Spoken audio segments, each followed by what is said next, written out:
कृषि बजेट रे आज पर्यंत जेते अलॉटमेंट जेन सरकार भी करिछ सबुठू अधिका जदि कृषि पाई बजेट रे प्रावधान करिछि मोहन माझी सरकार। आज बलांगीर सांबादिक भवन ठारे एक सांबादिक सम्मिलन आयोजन करी बीजेपी सरकार बजेट संपर्क में विस्तृत आलोचना करिछि जिला बीजेपी। बलांगीर जिला बीजेपी सभापति शिवाजी महांती ए संपर्क में विस्तृत भाव में सांबादिक मान सहित आलोचना करथिले। ओडिशा रे बीजेपी प्रथम सरकार राज्य रे एक नूतन राजनैतिक संस्कृतिर प्रतिष्ठा करि पारिछि।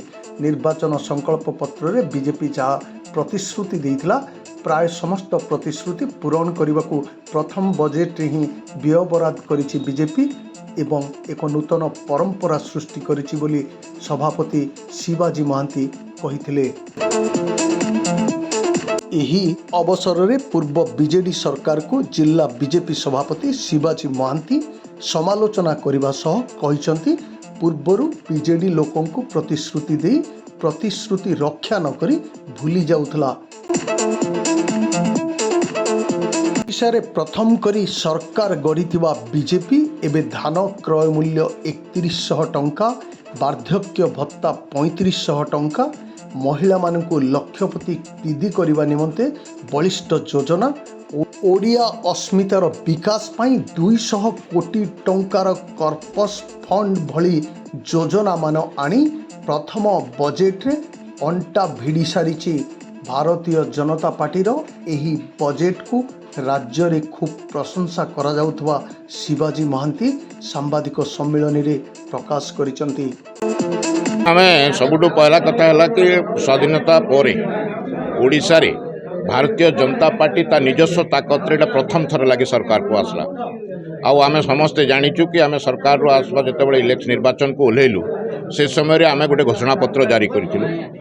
दल तरफ जेन जेन घोषणा पत्र जहाँ जहाँ उल्लेख थिला आपण देखबे कि ये जेन बजेट 8 तारिख दिन जेन बजेट उपस्थापन करागला ये बजेट रे प्राय प्राय सबू जिनस को एड्रेस करा जाइछि।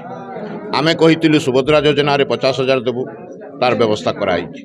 आमे कहितिलु धानर सर्वनिम्न क्रय मूल्य 3100 करबु तार व्यवस्था कराला।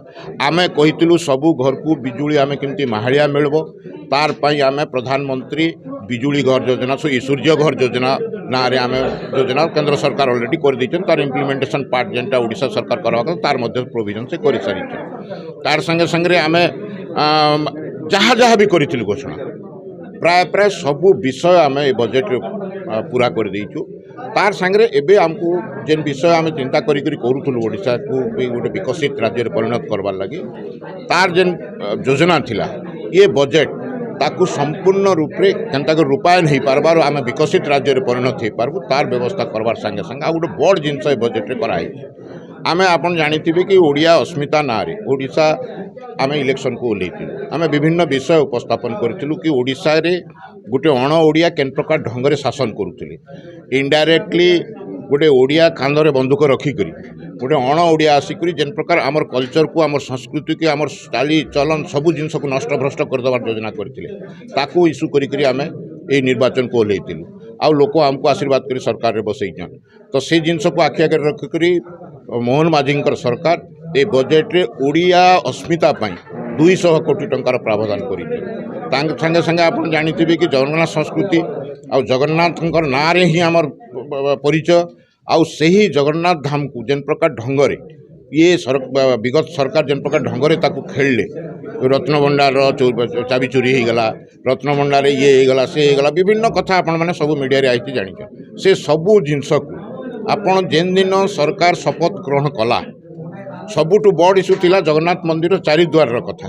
चारिद्वार खोला गले लोक सहज दर्शन करबे सबू द्वार बंद करी गोटा द्वार चलुला जेन आमे कहितलु आमे चारिद्वार खोलिबु जदि सरकार रे आसीबु धन्यवाद देवा कथा मोहन सरकार को कि मोहन माझी सरकार जेन दिन शपथ नेले तार 6 घंटा भितर 12 भी नहीं 6 घंटा भितर जाइकरी श्री जगन्नाथ मंदिर चारिद्वार खोला गला। तार संगे संगे आमे कहितलु कि आमको जदि प्रिय प्रधानमंत्री आसिक कहिथिले जदि मोर सरकार एटी हेबो ताहले आमे रत्नभंडार खोलिकी तार व्यवस्था करू। आपण माने देखुछन रत्नभंडार खोला हला सबू जिनस भी आसीगला चेक चलीचे समय आसिगला आपण जानिदेबे से चोरी होइचे नहीं होइचे केते अच्छे काଣା अच्छे सब विषय आपन को सामने पर जणाई दिया जिवा। ତାର ସାଙ୍ଗରେ ରତ୍ନାର ମରାମତି ଲାଗି ବ୍ୟବସ୍ଥା ତା ଲାଗି ମଧ୍ୟ ମନ୍ଦିର ପାଇଁ ମଧ୍ୟ 500 କୋଟି ଟଙ୍କାର ସ୍ପେଶିଆଲ ପ୍ରାବଧାନ କରାଯାଇଛି ଏ ସରକାର ଉପରେ।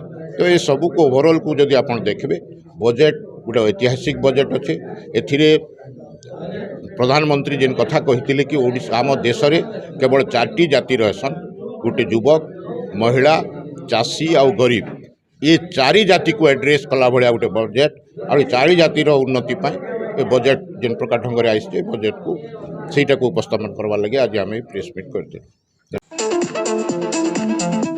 CNC College Balanger. With time, efforts, and overcoming different challenges, we have now become the #1 commerce college in Odisha. We have been constantly providing outstanding education in our +2 and +3 domain. We have scaled up and started +2 science stream this year with a vision to revolutionize science education. Facing adversities made our visions stronger and more powerful. We have 15 years of proven excellence in education. Now, CNC has become a brand in the industry and it speaks for itself. Come join CNC and change the world.